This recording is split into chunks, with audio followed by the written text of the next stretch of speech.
So thank you everybody for joining me today. My name is Ike Emedosi. We're going to go through mission control. You're here for a reason, just to understand mission control, how it fits in your tool set, and how we can make changes and make your lives a little bit easier as well, right? So let's go ahead and get the intro. As I said, my name is Ike Emedosi. As you can see, I had the low cut that was years ago. I'm a braid man now. And there's my email, ike.emedosi@apprica.com. So if you ever need to reach out, ever need to ask any more questions after following the meeting, take a quick screenshot, take a quick picture. I might send this information out to you guys, but ikemedosi@apprica.com if we ever need to get in contact with me personally. I'm newer to the company, but I'm not new to the Salesforce ecosystem. And like we're going to say throughout this whole conversation, mission control is built natively on the Salesforce platform, and that allows us to inherit a lot of those capabilities that Salesforce is already known for and already great with. And when I speak on customization, scalability, and just reliability and being able to take that tool on the go through a mobile app, all of that's going to translate to mission control as well. So if you're utilizing Salesforce currently and you want to focus your project management tool and have a real centralized location of things, we are your go-to for project management and PSA. So we're doing that intro right now. Let's get into that mission control history, right? So once upon a time, our CEO and his best mates had a tool just in-house because they were Salesforce implementors. I don't know why I said like that. But they were Salesforce implementors, and they made sure to have their own system to organize and take care of their work and their labor moving forward. But they realized that they had a system that was very profound and that they could expand upon, and they did that. So 2012, we became live. And ever since 2012 all the way to 2023, we've been supporting over 25 countries, 500,000 projects, and 12,000 users. And we're constantly growing and we're constantly adapting, making sure to listen to our customers first, because that's what's driving us. And we understand that what's important to you is probably important to somebody else in terms of really scaling, growing, and understanding the project management a lot better and a lot more succinctly. So a little bit more about us. Again, like I mentioned, 500,000 projects managed, and we've been on the Salesforce App Exchange since 2012, affecting those countries to our right. But the mainstay of this one is looking in the middle and seeing all those companies that we're positively affecting and making sure that we're growing with. And you may see some companies that have some resemblance to you guys, and that's just for you to note that, hey, we do a lot and we are able to really help a lot of different verticals and a lot of different organizations there and how they do their work. So licensing, of course, we're on the Salesforce App Exchange. How do we support individuals? Who do we support? And as you can see, we support pretty much everyone. All licenses, well, mainly all licenses.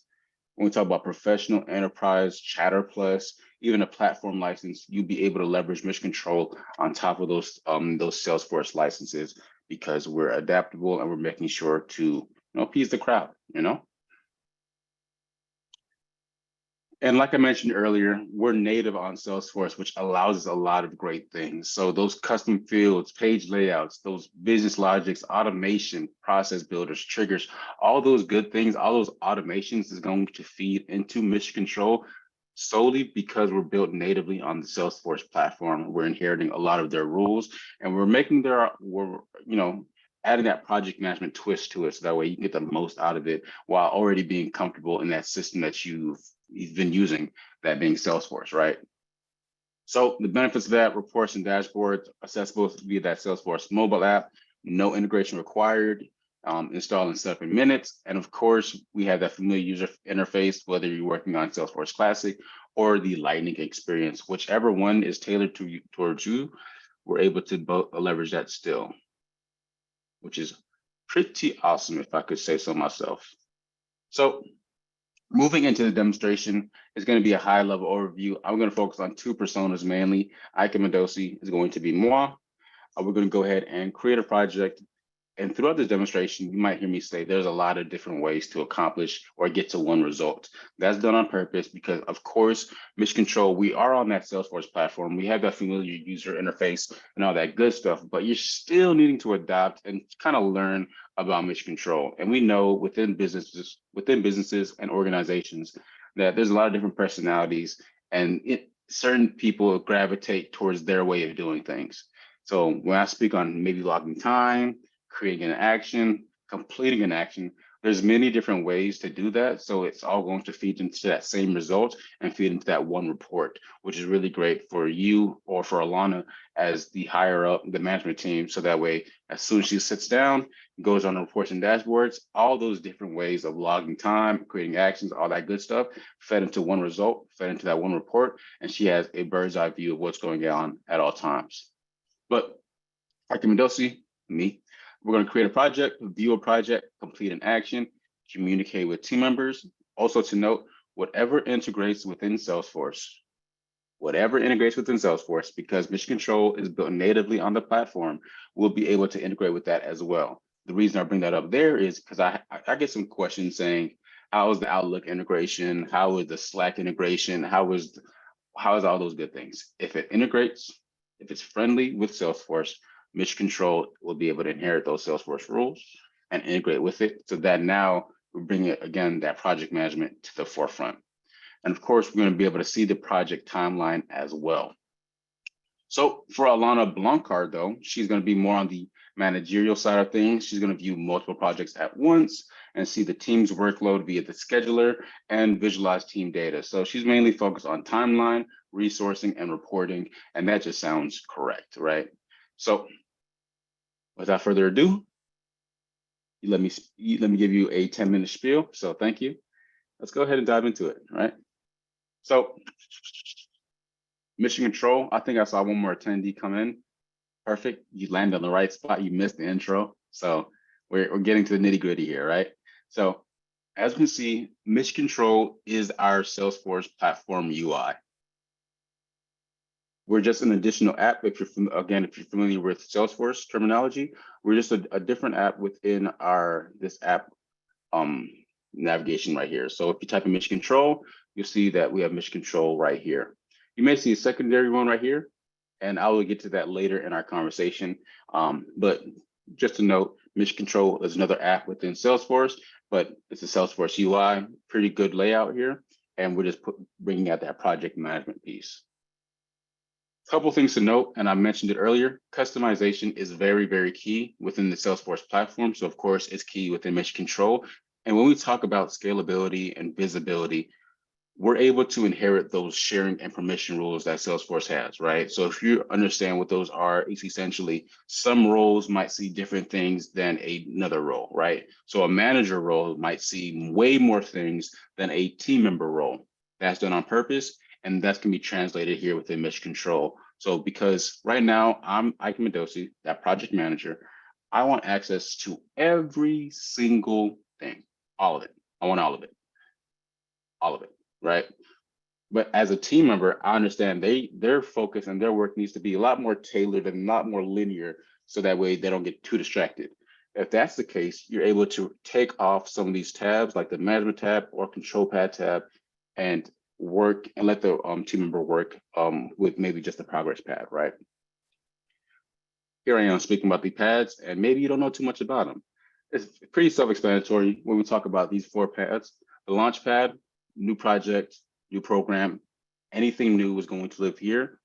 When we talk about the progress pad, anything that's already been initiated is going to live here. So log expenses against a project, log some issues, log some risks, all of those good stuff. We're able to do that again within the progress pad and throughout the whole system as well. Management pad, again, as a team member, probably won't need access for this, right? But I, as a project manager, I want to see all of this. So management pad, looking over high-level overview, project planner, a program planner, Gantt charts, role utilization, all that good stuff. So I can dive in, get an understanding of what's going on in the business, and then move accordingly. Last but not least, we have our control pad. That control pad is going to unlock more settings within the organization. So whenever we talk about, let's say, creating a project status report, so we can generate a weekly status report, and then you kind of delineate when you want that to run and things of that nature. So this is going to unlock more settings here, right? Create sample data for those who may want to trial afterwards. You can create sample data and then really work within the trial that we offer. I'll get to that later, okay? So first things first, I want to go ahead and create a project.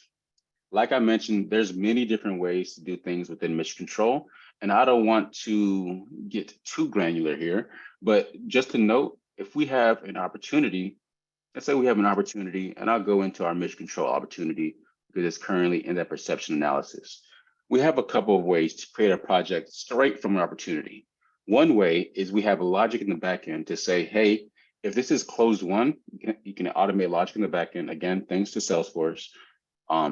So whenever an opportunity is hit closed won, it can automatically generate a project for you guys, right? So it's going to be based on a standardized process that you've laid out in a template. So if you have a template and you have standardized processes with each opportunity that turns into a project, create a template from that. And then now whenever it's hit closed won, we'll be able to generate a project automatically, right? But for here, I have some fields that weren't completed. So I'll go ahead and vet some things out a little bit more now. I'll say the lead source was actually the web, and then the site was USA, and customer start date, let me just say today, right? Cool. So what I've done within this opportunity on perception analysis, instead of utilizing automation in the back end to do that, I vetted it out a little bit more and put in some more information here. So when I was talking earlier, that generate project, we're looking at a project template. So for this mission control opportunity, I'm aware that it's going to follow the typical standardized process of a website build. So I'll utilize my template of the website build, click on generate a project, and then let's generate it today. Let's generate it tomorrow. How about that? Awesome. So I'll save this. And again, this can be done automatically in the back end for whenever it's closed won, it's going to automatically generate a project. So I'm manually pressing close won here just to showcase you the process a little bit more in detail. And as you can see, it hit close won, it generated a project, and we have our mission control project, and it's looking at that template that has that standardized process to create that project, right?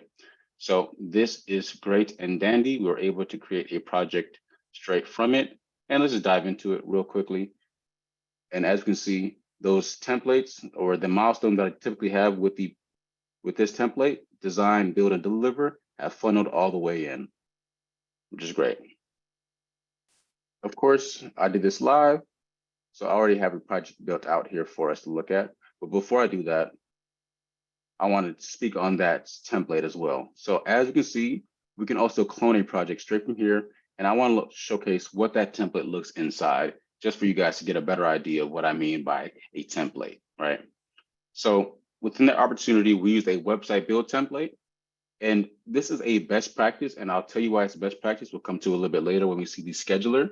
But we know we're going to need a project manager for this project, right? So if we're ever utilizing a template, but we don't know who is available right then and there, we're able to do a couple of things. But for best practice right now, we're going to have a placeholder project manager as a project owner. Scroll down, we have all the good billing types, billing rates, all that good stuff, all this good information. Again, this is very customizable. So if there's some things here that you don't need and some fields that you don't need, go ahead and remove it from view. And then whenever you do need it, you're able to do that as well, or add it back. This is kind of going over what a project typically looks like in the settings here as well. But in this website build template, I've had design wireframes, design UI, all defined and within this template. So whenever it becomes a project, this, as we saw earlier, gets carried over. And the owner, I can go ahead and reassign the owner once I realize that who is available as a project manager and who's available as a placeholder designer. So this is what our settings look like when we dive into a template. And I also want to showcase that these actions and milestones, or this milestone and the actions underneath, are being translated. And we saw that earlier. Again, if there's any questions, please put it within the chat. And then I'll go ahead and answer either live or wait till the after conversation to do that. So earlier we saw that mission control be built out. We saw those templates or those milestones be carried over from the template. And I have found that the milestone owner or who has availability is Ike Emedosi. and I have found owners for these action items as well. So something to note when we talk about mission control and how we handle projects here. We're doing it by the project's up here. Milestone goes underneath that. So as you can see, milestones goes underneath that. Then comes our actions, which is our design action, or sorry, that's the design milestone. This is our design action. Right here, design wireframes are action. So projects, milestones, actions. If you want to get even more granular, you can. And you can do that by checklist items, right? So for this design wireframes, I know that, hey, for the contact us, content page, homepage, all of these things need to be established and checked off as complete before I say that this action is complete and good and dandy, all right? Cool. So I want to go ahead and showcase what create actions look like, right? So I know sometimes when I talk to customers, they're asking, hey, is there a way to change the project on the fly? Absolutely. So if there's a case where, oh, we forgot an action or we need to add a new action because we forgot to put it in there, right? I'll go ahead and add a typical action that goes under the deliver milestone. So the last thing is deliver training. Check on training. How about that? So I have our new action, check on training, and we can search a milestone. It's going to be part of that deliver milestone plan. I'll say it's going to take 2 hours of labor, August 11th, and we can search roles. What's great here though is we know that the start date is August 11th, right? But we don't know who's available just yet. This is where we're going to utilize this icon known as the reassignment wizard, resource assignment wizard. So I know that we got to check on training, 2 hours. Who do I have faith in here? I want to go to my training team. How about that? So of course, within our mission control, you can define different teams and different skill sets as well, right? Whatever skill they might have, a training skill, great, but we're going to trainers. So I'm sure all trainers have that training skill, which is great, but also the skill proficiency, right? And what that means is if you're a trainer and you're level 1, I'm going to assume you're an intern. How much faith do I have in terms of your skill, right? But if I go to a 5, I know that that person is the bomb. They might be taking my job as a trainer, right? So I just have faith in all my trainers, no worries. So I'll go ahead and search. So we have a couple different trainers, Gabriel Medina and Julian Wilson. As we can see, the start date is 8/11 and it's going to take 2 hours of time. I'm looking at their schedule. They're free. I don't want to hear anything else saying, oh, I'm busy, yada, yada. No, you're not. You're free. So Gabriel Medina, I'll go ahead and assign it here. And as you can see, I've now assigned Gabriel Medina that 2 hours of work. If at any point I think Gabriel can't do the job, or maybe Julian Wilson is kind of shadowing, right? So I'll give him a contribution of 1 hour, right? So as we can see, it was 2 hours before for Gabriel, but now that I added Julian Wilson as a contributor there, it's 1-1 now, which is great. I'll go ahead and save this. And then in terms of our budget, I'll put this into our deliver budget as well. So we are good here, save. And then when we head right back to our overview page, we can see that it used to say 6, but now it says 7. And then now we have check on training as a new action that we've just added. And at any point, if you need to add actions, add milestones to a project, you're able to do that from a couple of different places. We did it here in the overview tab, but we can do it within the whiteboard and the Gantt chart as well. Nice overview, but as a project manager, I need insights. And I love that I'm able to hit the insights tab and see our completed actions, any overdue actions, and risk and summaries. And it looks like we have a couple of risks and another issue here that I'm going to check on a little bit later. When we talk about predictiveness, so we have someone asking, both of these users both have Salesforce and Mission Control licenses. The answer to that is yes. So whoever needs access into the Mission Control to work on projects and to work on things within Mission Control, they will need a license for Mission Control. And of course, it's built on the Salesforce platform. So they need any of those Salesforce licenses that we mentioned beforehand. So yeah, Right here, we're getting a good insight here. We got CPI and SPI. That's just some predictive analysis saying how we doing against our cost that we estimated. So our cost performance index, how we doing against our budgeted cost, and how we doing against our scheduled performance as well, right? So it's gonna give me some good information here and just good insight saying, okay, quick pulse check, we're doing all right. Awesome. So earlier I mentioned that there's many different ways to do certain things, like for example, adding new milestones, adding new actions, many different ways of doing that. Also, many different ways of logging time. Down here, we have our utility bar, which is completely customizable, but I like to notate it as the eternal nav bar because it never goes anywhere. So right here, I have our log time functionality, but also if I'm a team member, I can go in here and log time here as well. Again, many different places to log time. I have it set for this specific project that it requires a project owner approval. So as we see, Kelly Slater's actually logged 16 hours of time, but I, the project owner, have yet to approve that time. So we'll go ahead and log some time as Kai Lenny, say 24 hours, and log time. As you can see, you can start tracking time as well. So as soon as you sit down and log in, you can go ahead and start tracking time against the action you have, right? So as soon as what I have here is as soon as this is marked complete, it's going to go ahead and shoot out an invoice of this milestone, right? So is that to say, we're going to invoice on completion, and that's how I set it up. I've set it up so that design invoice on completion and then deliver invoices on completion. So let's say design is complete. I just need to go ahead and approve some time on the back end. But also let's imagine that Joel Parkinson has 24 hours of time associated with him. As you saw earlier, we have this resource assignment wizard. So if Joe Parkinson is letting me know that, hey, I might not be able to do 24 hours of work, that's unfortunate. We'll do what we did earlier when we created an action, but this time we're going to reassign some of this work for Joel. And I'll go to my team of developers because I trust the overall team. And let's look at when it's going to happen. So start date is 7/26, and it's getting carried to 7/31. Joel, how about you say you didn't have time? It's looking like you do have time, but I'll respect you here, and I'll give some of that time to Jordy. And so instead of you being in control of 24 hours over the span of Wednesday to Monday, I'll make it 12 hours each. So let's do 12 hours each. And then, oh, sorry, wrong box. 12 hours. And we'll keep it like that.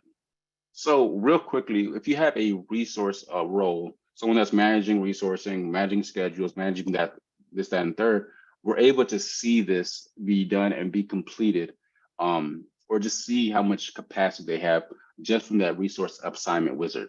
That's not all though, but that's just one way for that resource role, whoever's allocating schedules, distributing work, that's one great way for them to understand the workload and capacity of individuals. But we can get even more granular as we move forward, and especially when you see it on the Lana side, right? Like I mentioned with Salesforce, mission control is completely customizable. So right here, you may see a couple of fields that seems like a lot. That's completely fine. Whenever you get a mission control license, we don't do tiers. There's not a plus or a bronze, silver, or gold tier of access of mission control. No, as soon as you get mission control, you get everything. You get absolutely everything. And what I always advise individuals, especially when we're talking about just working in mission control, getting used to the platform, scale it back a little bit. As I mentioned, you're able to hide some of these fields. So as a project manager, I have access to every single one of these fields because I need that. For a team member, or if you're just coming up to speed with mission control, take some of these views out, make it easier for yourself, okay? We're not doing tiers. You're not purchasing tiers with these licenses or mission control licenses. You get everything all at once, all the major updates, everything moving forward. So as you're growing, as you're scaling, you can unlock and view these features as they go and as you need them. But for now, kind of scale it back, go in the back end of Salesforce and say, turn this off, off, off, off, keep this on. As simple as that, all right? So right here, we have what is known as our action pad. This is kind of like a task list. And this is what I like to utilize within mission control, just to get an understanding of all the tasks that are assigned to me. One thing to note, all of these subtabs is related to this specific project, this specific mission control website development project. And to see that is true, we're gonna go ahead and hit our filter, and we can see that it's already pre-filtered to that specific project, which is completely fine, which is great. I can, if we have, let's say this project had a lot of tasks, a lot of things like that, I can go ahead and filter down on the action owner, and we'll say Joel. Joel is my guy. We can filter all down to things Joel is in charge of, and it looks like he's only in charge of one thing. So again, within this action pad, it's kind of like a task list that's being pre-filtered on a specific project because we are in the project tab of mission control and website development, right? If you understand the Salesforce platform and you understand objects, we understand that we also have an action pad object up here. So the action pad object will not be corresponding to a specific project. It will show the actions, all actions across the whole organization, right? But again, because I'm utilizing the action pad, that's a subtab of this project, it's focused solely on this project. To showcase this, as you know, I like to show and tell. Let's go to the action pad real quickly, and that's going to show all our actions we have in our organization. So let's say I am, once again, Joel Parkinson here, right? I want to go ahead and understand all of the tasks assigned to me because I think that maybe one or two is overdue. I'm not too sure. So going to the action pad object, filtering it down on actions assigned to Joel, we see that he has a couple of actions that's overdue, and he was right. They were overdue, right? So he's able to see what actions he's assigned to him and what project they're in, of course, detailed, and what milestone they're in as well. And like I mentioned earlier, whenever we see this icon, it's going to be, hey, there's contributors on this action. Whenever we see this icon, that's that resource assignment wizard, whenever we need to reassign some work, and we can always log time as well from there. But jumping right back into our project, we have our action pad, but also when we talk about handling work, we can utilize our whiteboard as well. But what I always love to do is let's check out our time logs first and see how we got here. So we have one submitted and one pending. I'll go ahead and submit this. The reason that it went to pending status is because as Kai, we want to make sure that, hey, I want to make sure that it's all good and my time is correct. So I'll go ahead and submit all those time logs. So Kyle Lenny and Kelly Slater has submitted that time. And as the project owner, Ike Emedosi, I'll go ahead on the timesheet. I have a approvals list now, right? So because they logged their time, I trust Kai, I trust Kelly. I know that they're good for it. So I'll go ahead and approve their time right away. Again, this is what I had on this specific project. If there's ever a case where you want some projects to require approval from either a role or a project manager, you can. If you don't want it to require any kind of approval, just take it off so that whenever somebody submits time, it's automatically approved. But for this specific project, I wanted that approval to be necessary. So earlier, I mentioned that we have their design complete. It's going to bill or it's going to send an invoice on completion. And let's make sure that it's all good and dandy here. Place later, complete. Go ahead and mark that as complete.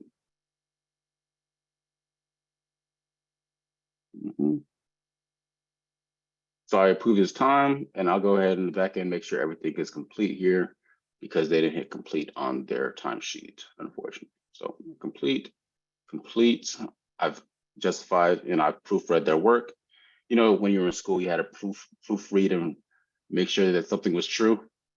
Yeah, that's my job. Ike Emedosi, that's my job as a project manager. So as you can see, as soon as it is marked as complete, I had it for this specific project to go ahead and shoot out that invoice over. Ooh, we have Jill asking, can you export any of these Gantt charts, reports, and etc.? I love when people ask me questions because it is the perfect segue. Absolutely. You could absolutely do that, Jill. So let's go ahead and just dive into that Gantt chart, right? So when we dive into the Gantt chart real quick, we can see that, hey, we can do a PDF export, CSV export, and a PNG export. So we're able to do that whether it's a Gantt chart, whether it's a typical report or a report or dashboard, we're able to do that. Yep. So thank you, Jill, for that question.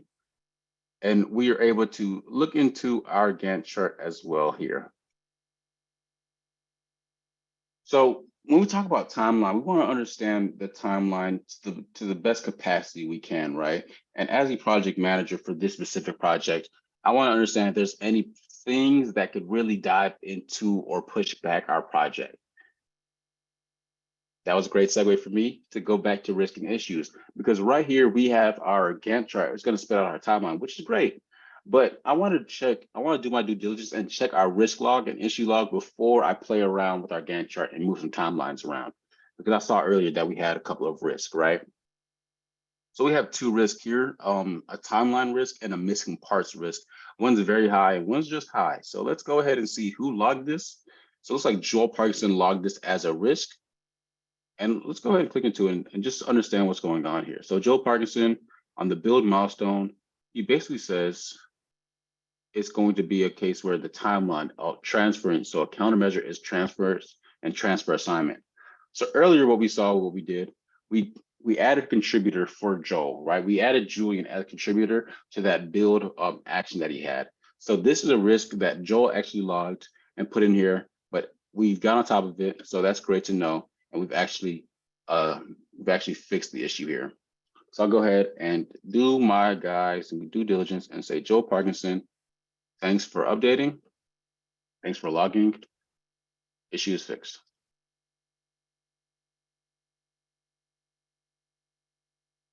Awesome. So we can share that. And then now Joel on his end is going to get that notification. Something within Mission Control and Salesforce in general that's important. If you guys are utilizing Chatter, the importance of utilizing Chatter is not only can you access it from your mobile device, of course, but also it's historical and searchable. So whatever you put in Chatter is historical and searchable if you ever need to go back to it. Can you show how a risk becomes an issue in the issue log? Man, y'all need to stop doing this, man. Y'all need to stop giving me great segues. Yeah, of course I can.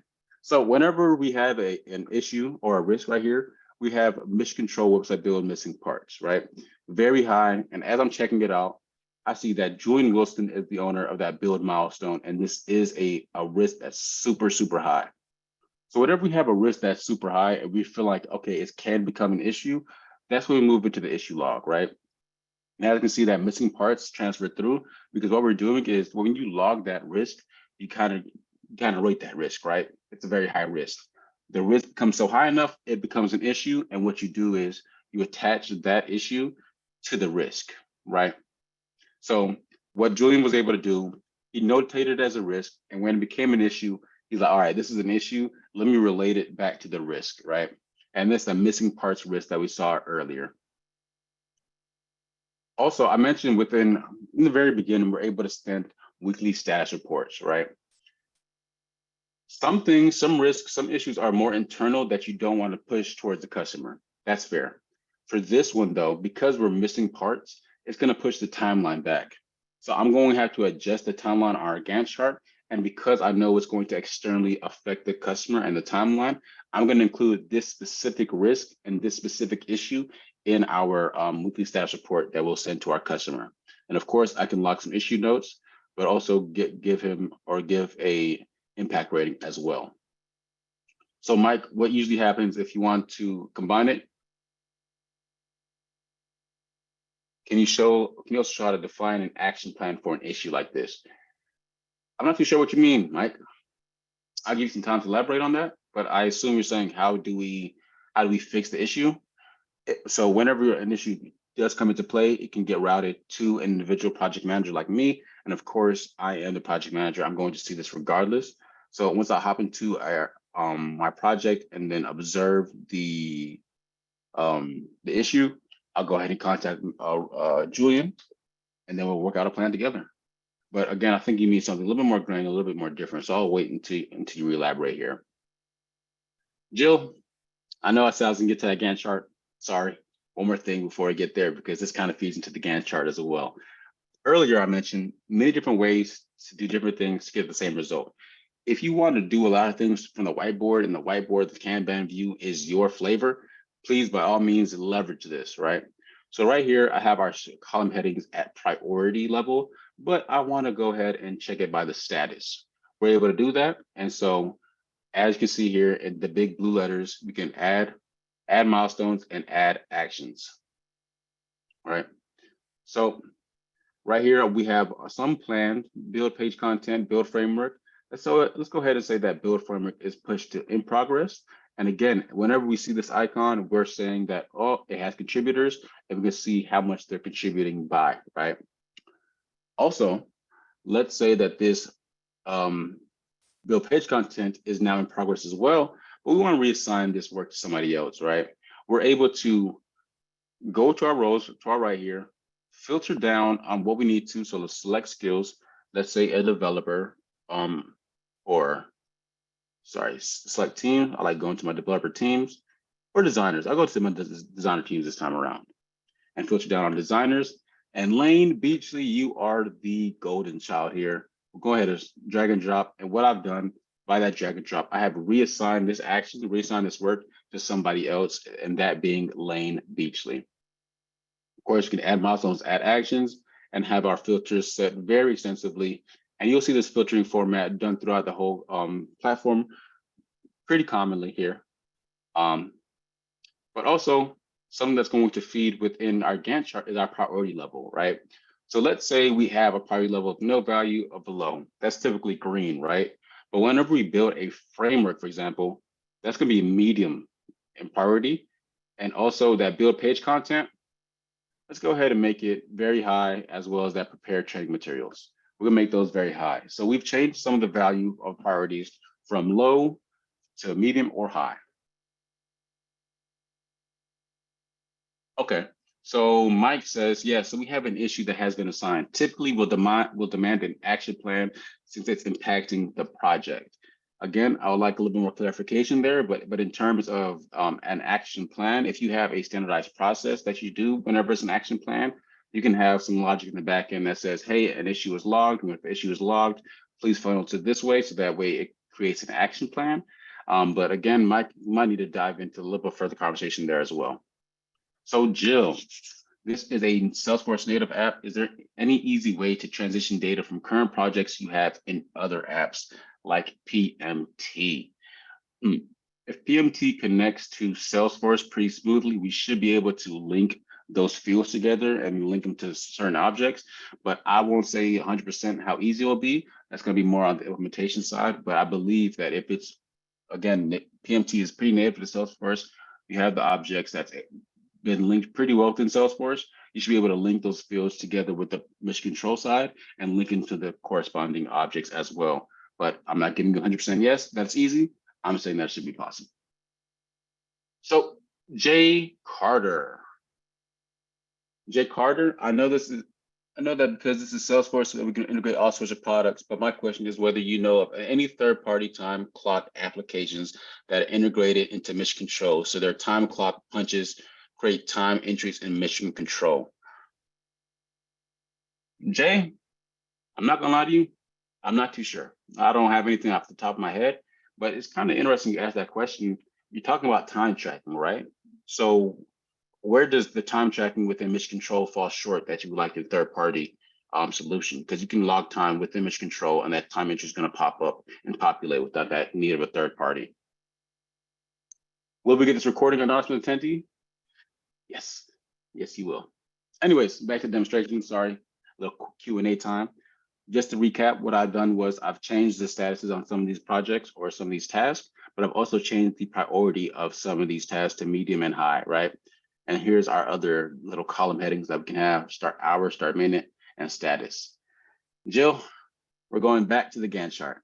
The reason I waited was because I wanted to observe the risk, see how that affects the timeline, but also change priority levels, right? So as we see, our green and no value is, not green, our no value and low value actions are green.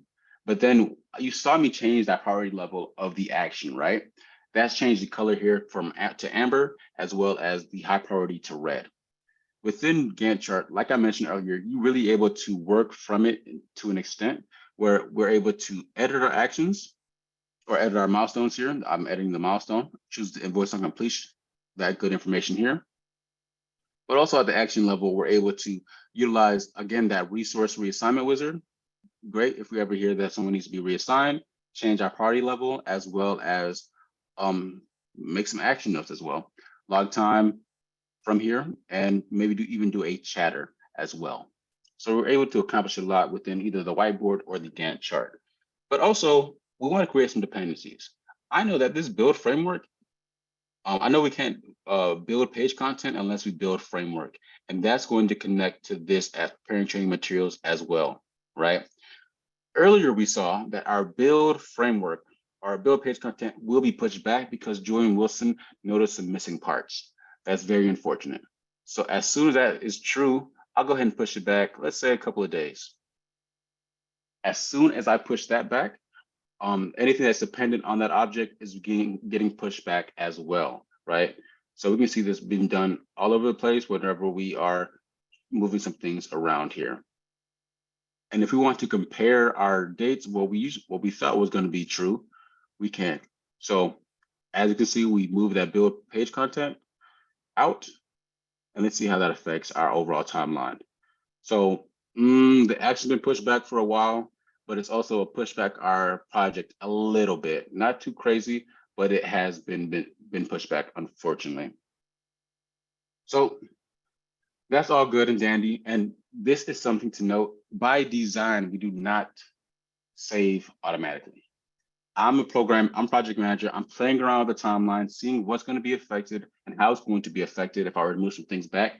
If I get up, get some iced tea, because I just want some iced tea, and I come back and things are saved, what just happened?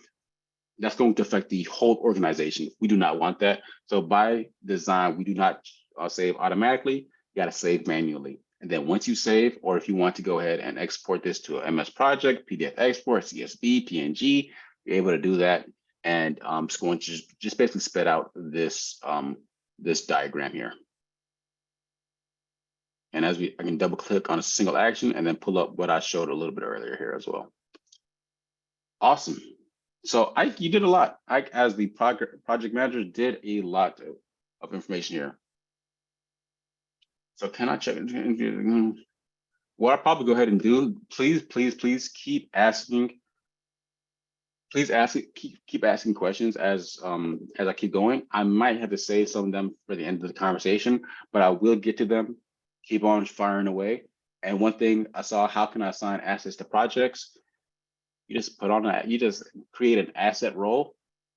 You create an asset role and just assign it to a project. And to show that, I'll be diving into Alana, right? So real quickly though, I just want to cover my bases. So I'm moving from Ike Emedosi, the one individual looking at one project, to Alana looking at all projects, right?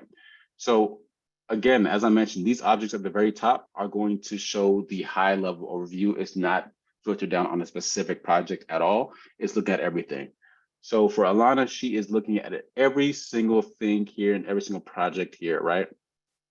And if she ever wants to get dense, she can get dense, or build it out and then or collapse. Sorry, let me make sure you're seeing this. And you can collapse it down as well. The reason I want to showcase this though is because if there's ever a case where you need to create a cross-project dependency, that is doable within Mission Control as well, creating that cross-project dependency here. So I'll go ahead and do it for the last thing of deliver. And then our rip curl website build here. So I know we can't carry on this rip curl website build until we get this done. And as you can see, we can create that cross-project dependency there. Pretty easy, pretty simple, and it's going to feed in. Something to note within Mission Control in this Gantt chart as well, we can get notified that, hey, that this action B was dependent on action A. Once action A is accomplished and finished, we can get some notifications sent to the action owner that says, hey, that previous action that was dependent on your action has been completed. It is now your time to shine. And of course, within Mission Control, we have our extensive filtering capabilities, always visible and always there for you guys.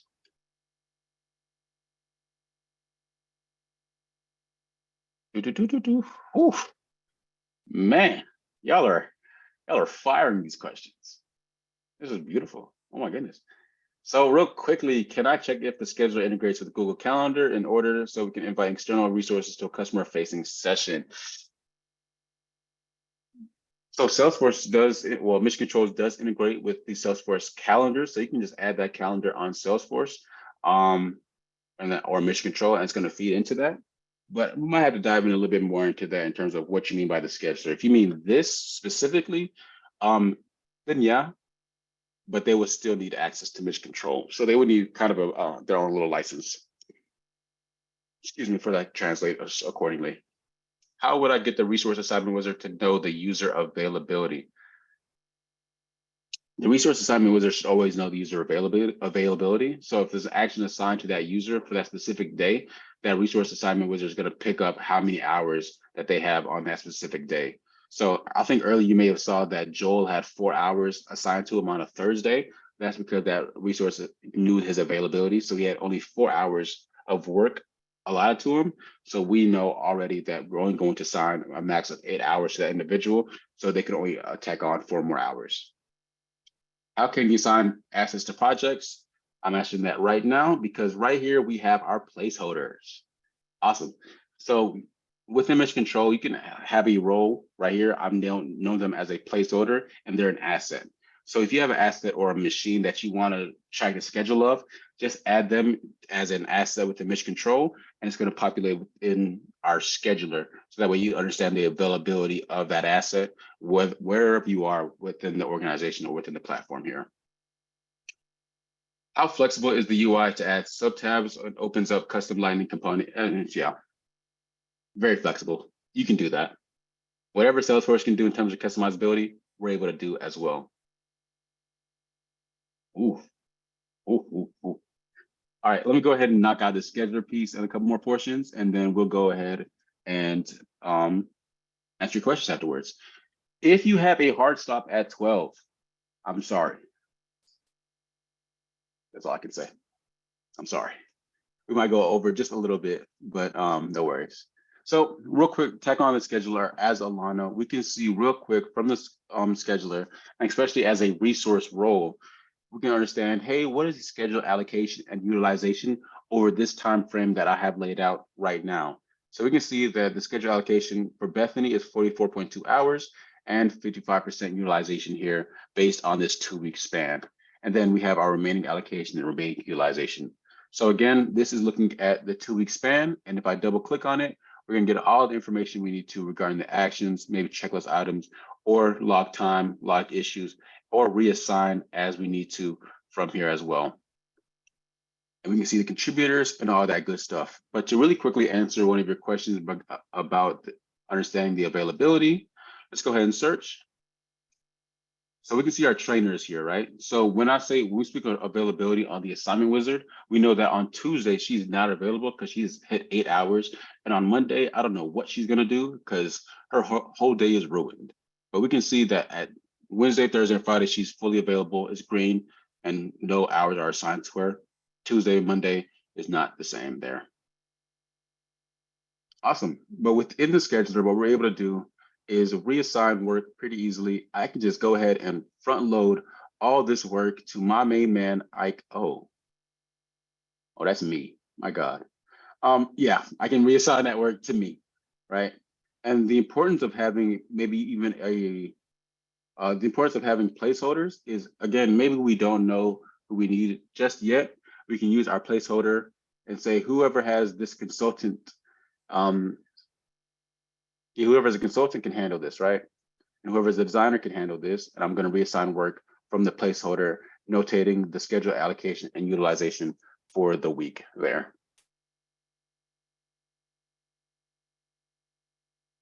All right.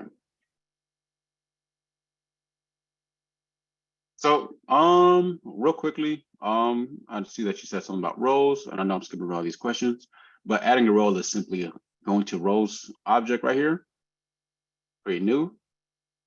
And then when we talk about what the role source is that a user? So a user is going to be an individual that has the Mission Control license or has a license that you can allocate to them so they can have full leverage of the system.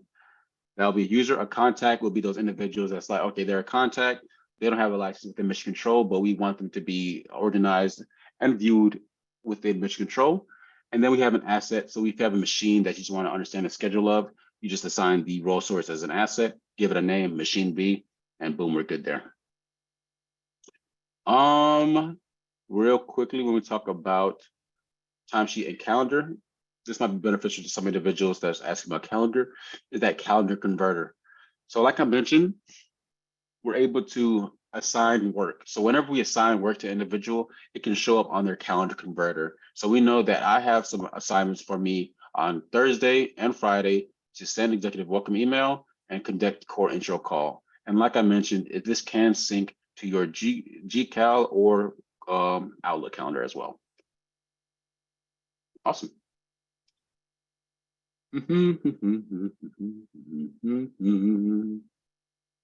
Can you allocate multiple resources to a task at different percentages of time? Yes. Yes. Project managers typically have a strong preference on project management tools such as Jira. Does Mission Control offer the ability to take framework of a project, build, and export to a third-party project management tool like Jira? I can look into that. My mainstay and my go-to answer has been for today, if it connects to Salesforce really simply and succinctly, and we're able to map those fields together, you should be able to accomplish that. But again, I won't give you 100% yes just yet. I just know that we're able to map accordingly, especially if we're able to do the Salesforce integration there. We'll be moving from PM, PMA app in SFDS to Mission Control. Do you find the migration over to be fairly straightforward? We've used WPS, projects, people capabilities, but we need all Mission Control capabilities that PM, PMA doesn't do. It should be straightforward. If it's integrating, again, if it's already integrated within Mission Control or Salesforce, then you should be able to map those fields accordingly. But again, since I'm more of the demoer, not the implementer, I won't give you 100%, oh, this is easy as pie.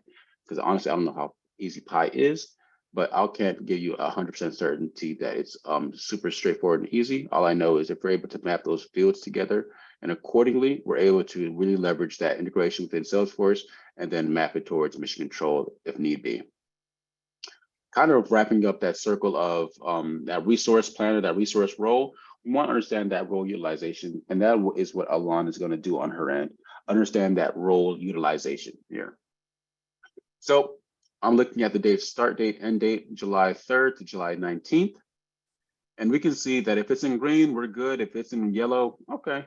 If it's red, oh, right? So we understand that basis. So we have our weekly targets or our billable target of 32.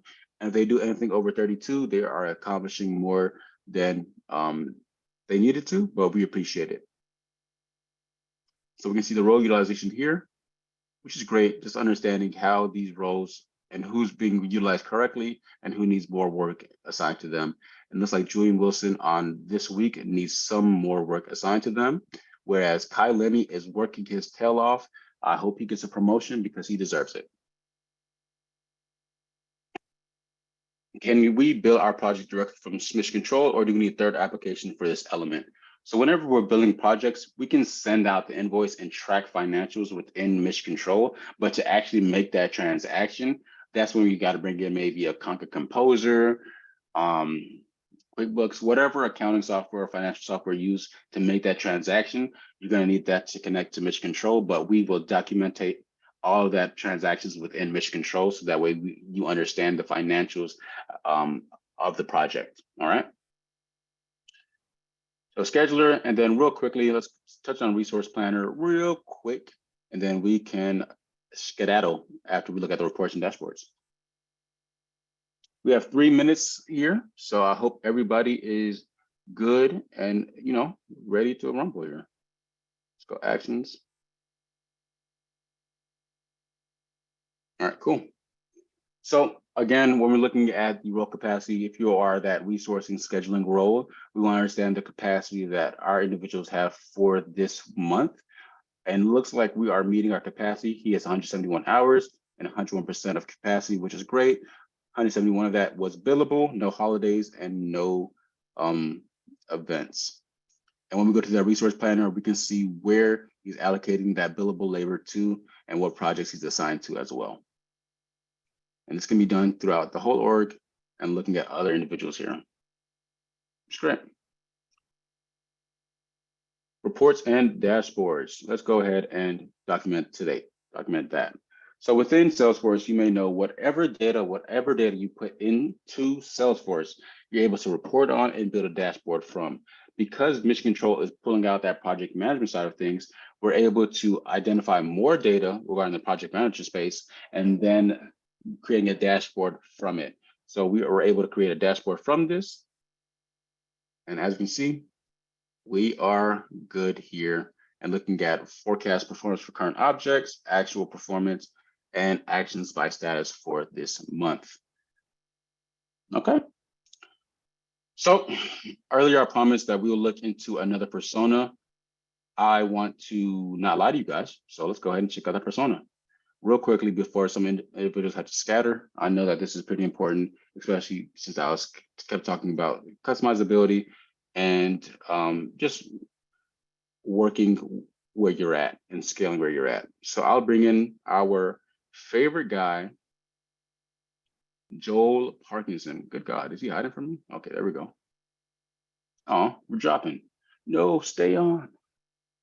Okay, anyways, so this is Joel Parkinson, right? So as I mentioned, we're able to scale down the view for you guys, right? So we have our progress pad only. Earlier in our other persona, we had Launchpad, Progress Management, and Control Pad. We had all four of those tabs. But for our team member, Joe Parkinson, I want him to focus solely on the Progress Pad, where he has his trackpad right here that's going to give him updates where he can log time, expenses, and add actions should he need to. But we can take away some of these things if we need to as well. Also, very, very early on within this demonstration, you saw me type in Mission Control.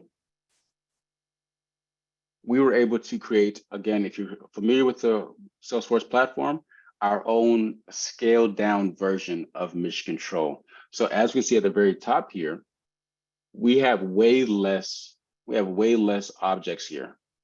So that way, again, if you want to customize your organization so that it's very digestible for your individuals, or maybe you want to customize certain roles to have, limited access to things, we're able to do that and be very customizable with the UI and what we're able to showcase for Joel Parkinson. And if I were to go ahead and dive into a project, for example, let's do the CDK Chevron Unhook, we can see that, hey, even the sub-tabs we have went down on that as well. All right. So with that being said, I think we are good to go from the project standpoint. Thank you guys for rocking out with me. Don't leave yet because there's a lot more information, 5 more minutes, I promise. I actually don't like making promises, so take that promise back. 7 minutes. I want to show real quickly from the project manager side, if we're going to go ahead and give a status report to an individual, we want to make sure that that they get the information that they need to, right? So let's go to our projects, our Mission Control website development project, and then real quickly showcase our status report. So again, if we're going to send out this information to external clientele, maybe a partner, whoever needs information regarding this project, we can create a project status report. And of course, you can create your own little graphs, little images here. And I'm spitting out a project summary, including 43% of completion, task completed, and things of that nature, hourly rate and billable rate. We can see what actions and milestones is here. And this is going to, again, be a weekly status report that you can send out to, again, your customers should they want more information, or maybe a shareholder and a partner or contact that you don't want to give a license to, right? Awesome. Oof. Y'all let me talk for 1 hour and 2 minutes. You guys are outstanding. You're great, but I'm going to talk for a little bit more. So how we support you. If you ever come to us specifically, individually, we're going to run a discovery conversation, understanding your specific business and your specific needs, have a tailored solution for you guys. And then of course, make sure that we're translating that Mission Control to what you need. And we're going to do a 14-day free trial. We're going to see how we get that in a little bit. And we're going to run a sample project called should you need a, hey, I'm doing a 14-day free trial. I've uploaded a pretty simple project. Am I leveraging Mission Control correctly? You get on a call with me. I'll tell you yes or no. and then we keep moving from there. But of course, for that product evaluation piece, get that quick start guide. And should you move forward with us, we have a 90-day onboarding plan. That's like four calls, just to make sure that you're up and running, you're good, a little bit more training, a little bit more information sharing there when we're onboarding that 90-day onboarding plan. And we have different implementation packages should you want us to implement for you guys. It's a tiered list from gold to silver, or gold to bronze to gold, and then a custom package as well. And of course, if you don't want to implement our implementation package, you can do this all yourself. I did it all myself, right? It feels good. It feels really great. So yeah, learning portal, knowledge base, health checks, and monthly campfires. Why Mission Control, native to Salesforce, work out of the box, no implementation required. If you want to implement and get an implementation package, there's the timelines presented there. The bronze timeline obviously is going to be less configuration, but it has a shorter timeline. And then the gold implementation package has the longer timeline because we're customizing a lot more for you guys. And with all that being said, our typical average implementation time to be up and running is 1.8 months. So in this conversation, we went over a lot. We didn't go over everything, right? That's because we do a lot. We do a lot for our users and our customers.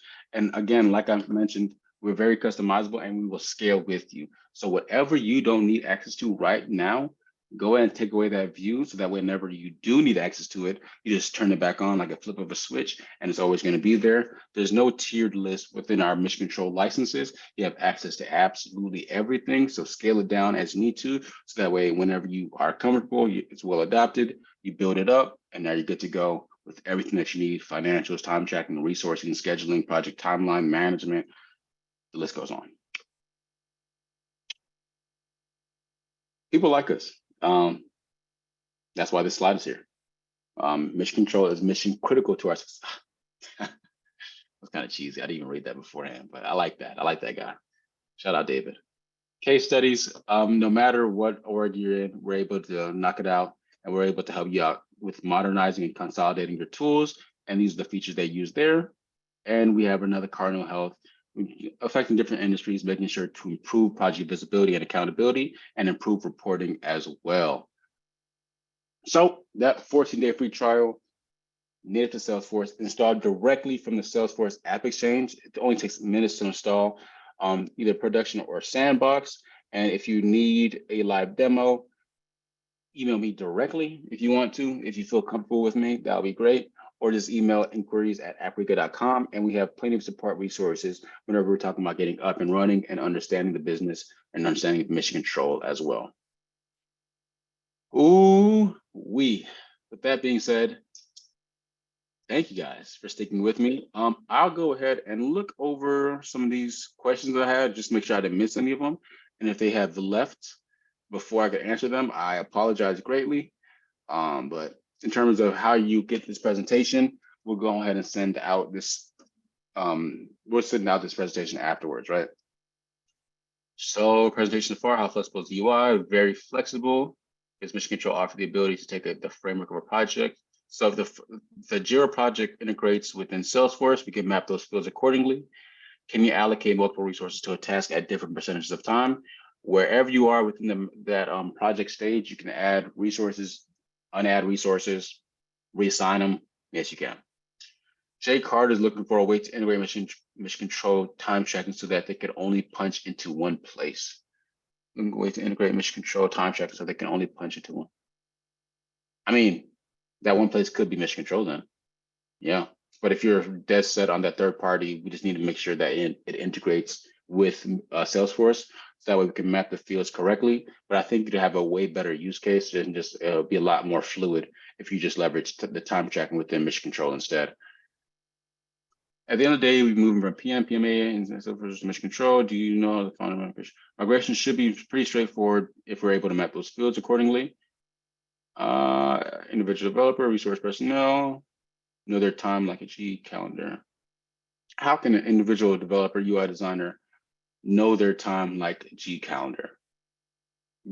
Calendar converter, or just connect that Salesforce to or Salesforce / Mission Control to your GCal, so that whenever you have a action item, we can go ahead and try to sync that to your calendar.